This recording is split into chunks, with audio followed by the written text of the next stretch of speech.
I'm Asuma McField. I am a general pediatrician. I'm from Michigan. I came to see Dr. Baxter's office today.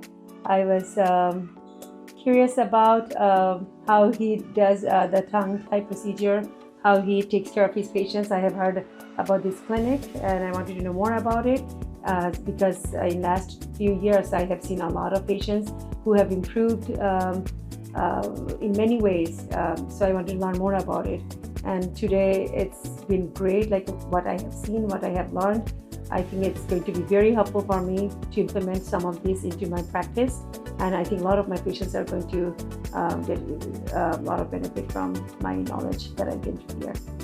Hi, I'm Peter McField. I came to Alabama to see Dr. Baxter to his tongue tie center. And I'm a family physician, but I also do alternative medicine, complementary medicine, and functional medicine.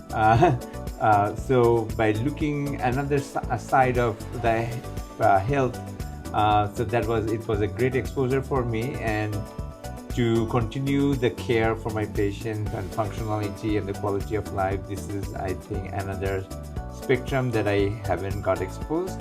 So this is a great learning process for me, and I'm so thankful for Dr. Baxter, what he does.